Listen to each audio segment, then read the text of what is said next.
Good morning. Good morning, Mike. Okay, David. Mike, can you start with what went into your determination to make this move on Jaylon Smith at this time of the season? I mean, there's multiple factors obviously that go into these decisions, and that's definitely the case with Jaylen. Just a lot of things to go through, but at the end of the day, I had a chance to visit with him last night. Very thankful for my time with him here. Obviously, talked about his experience here in Dallas, and we just felt that this was the best time to make this decision. Obviously, there's not really ever a good time for these type of decisions, but basically just with all the factors involved is why the decision was made yesterday. What were those factors? I'm not going to get into all the specifics of it. I mean, this is a big picture roster move. As far as us moving forward, we just felt that this was the right time. How long has it had been a consideration? How long had it been a consideration? I mean, you're evaluating your roster all the time. I mean, we had an extensive personnel meeting yesterday, and we talked through every single player on the roster, and so I mean, frankly, that's a normal process. I'm sure every team goes through. It's just once again, it was a big picture roster move, and we felt this was the time to do it. Why not the beginning of the season, Coach? Well, I just think just like anything. I mean, there's always factors involved of how you build your 90-man roster. How you go through training camp and get to the 53 and the extended practice squad. So I mean, all those things are involved. Jaylen's an excellent football player. I mean, like I said, there's other factors involved in this decision. I mean, he played good football for us. In my time with him, he totally bought into the new direction, the program, everything we've done. The guy practices every single day, plays his ass off. I have nothing but respect for him. Like I say, this determination is more about where you are as a defense now and where you're going and what his role would have been versus any dissatisfaction from him or not buying in. Well, David, I mean, really, this wasn't an easy decision. I mean, he's a good football player. He's played excellent football here for a long time. So, but we have an offensive system. And I think it's clear now after 4 games how we're playing, and we just felt with all the factors involved that this was the decision that we needed to make. In your experience over the years, when you make a decision about a guy like this who's been here for so long and has the relationships and the skins on the wall, do you have a message for the team about that? Do you leave it to the leadership council? If conversations need to be had about it, how do you approach that? Well, I think it's just like anything. I mean, it's a constant conversation you have with your leadership council. It's just not, you don't call meetings when they're needed. So I think the direction of how we're approaching the season, the ability to develop a roster top to bottom, particularly with the young players, I think it's clear. You think of how we've gone about it the first 4 games. So I'm not trying to send a message to the locker room. That's not where we are. We're building on getting better every day. We've had some success last couple of weeks. We've got an excellent opponent coming in here, but this is about progress and a little more clarity of defensive packages and personnel groups and how we want to play. Given the fact that you guys were already on the hook to pay him this year, was there any consideration to have a conversation with him about the fact that we may make you inactive, but this is the direction that we're moving? In other words, was there any consideration to find a way to keep him? I think really, your question really falls under there are a lot of factors involved, and obviously when you have a lot of factors and variables involved, there's a lot of conversations that go on. So at the end of the day, this is where we are. Once again, it wasn't an easy decision, but it was a decision that we made, and we were moving forward. Is this an indication too, while you'll use Parsons a lot of different positions, is this an indication, you've said he's primarily a linebacker, that he'll spend most of his time there, and will this open up some time for Jabril Cox as well? Well, I mean, it's just like anything. If you're on the 53, and really if you're on the practice squad also with the exempt opportunity, I mean, everybody's available. I think we've proven that, we've shown that. We want to have competition throughout the week. I think that's very important, particularly with for as young as we are, and I want these players to see that they have an opportunity to continue to grow and hope to fight to get on, to have that opportunity on the 48. So, how that shakes out, and I mean this, it's really up to the players. That's up to all the young players, all the veterans. It's up to them to show and compete and to create the opportunity for themselves. What was his reaction? What was his reaction when you guys had your conversation last night? Was he surprised or anything like that? Well, I mean, Jerry Jones sat down with him first. So I talked to Jaylen after that. Extremely professional, very positive. Obviously had, great career here. Obviously has very strong ties to the organization and obviously the Dallas community. So,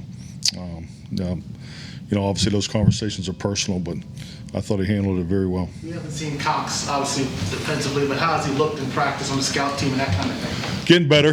He's done some good things on special teams, but, he's got, definitely room for improvement. So, I think particularly this week now, I think all of our younger players that have played will be challenged moving forward. They're on tape now. So, I mean, that's what the opponents give you. So, he needs to be ready for that on the punt team. He was challenged 2 weeks ago, and he needs to learn from that experience.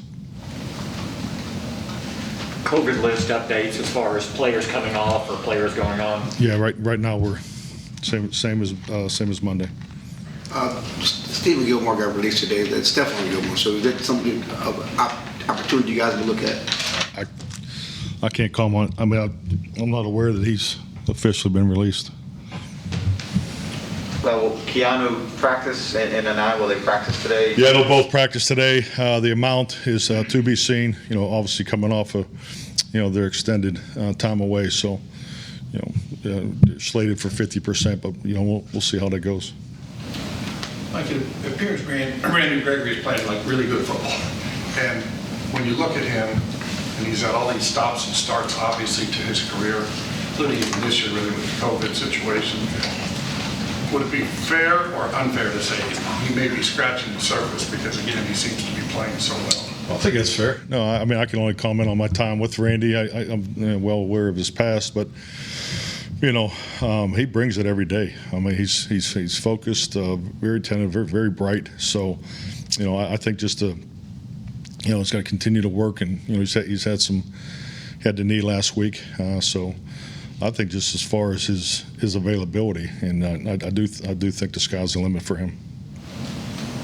One more thing on Jaylen. Have you talked to the team about the release? I don't know if you meant to speak to it this morning, and I don't know if he was a popular player for some. I don't know if you worried about chemistry issues or whatever. No, definitely. He's a popular player. I had a chance to visit with some players personally about it. I know there's some group conversations about it. The specifics of it, I mean, that's really for the privacy of those meeting rooms. Dan talked about being a little concerned about big plays the other day. Looks like the Giants have something in the Ross. Can you talk a little bit about what you see him getting? Yeah, definitely. I mean, he was available last week, had the big play there in New Orleans. I really highlighted their whole perimeter group this morning in the profile tapes. So they have a lot of flexibility there. I think with Shepard, coming back. So, I think it's a perimeter that can really challenge you. So, I think they're number 3 in big plays in the league. So, this will definitely be a challenge. It's a focal point. It's clearly a defensive objective going into the game. When you look at what they are offensively with guys coming back and Saquon gaining more and more traction as he comes along, do you get much from the first couple of games of the season against them just because they've been kind of hit and miss on who's available and what they're doing and guys coming back? Well, I think clearly their last opportunity was their best. I mean, I know they they've lost 2 games with walk-off field goals, but I see a team that's ascending in their play style and their production. So, frankly, they've been more productive. If you look at last year and this year's statistics, they've been more productive in their away games. As far as total offense, total defense, and points. So, once again, we love these kind of games. See, these are the games that, these division games are awesome. Always enjoyed competing in them. So we're expecting a competitive environment. Sunday, second game, all those things. An opportunity to win 3 games in a row at home. I mean, home field advantage is, something that, if you look around the league, is, the way teams have a better record now. So, just conscious of those things. So we're just sticking to the basics. love our opportunity, but this is a team that's definitely playing. I think they're playing better football than they did weeks 1 and 2. Why do you think home field advantage isn't as great as it had been? I think at the line of scrimmage, the at the line of scrimmage, offenses, the tempo, just the utilization of cadence. I think that's really helped the away teams. I think the training of that, particularly the quarterbacks and perimeter guys, coming out of college. I mean, there's sometimes, there's college programs that don't even get in the huddle. So, I mean, I think the communication ability during the pre-snap and at the line of scrimmage is better built today in today's game for crowd noise. That's just my opinion. You're talking earlier about the big plays that they make and some of the big plays you've given up defensively. Is some of that a correlation when you force more turnovers, you're going to take a few more risks that leave you open to giving up big plays, or do you accept that at all or say, no, that's... No, not at all. I mean, I think they're, turnovers are big plays. I mean, we look at big play production, big play opportunities, taking the ball away is a big play. So our big plays do counteract the big plays we've given up, but, by no means are we, looking at that as acceptable or that's okay, So it's definitely a focus of ours. You said Monday that no guys are really close to coming off the IR, but just out of curiosity, do you have an idea of where Michael Gallup is in his progress and what that's looking like?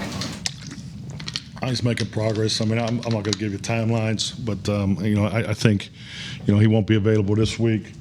I think he'd be hard pressed to be available in New England. Watkins practice today? Excuse me? Watkins practice? Yeah, Watkins will practice today. Will anyone else be held out today?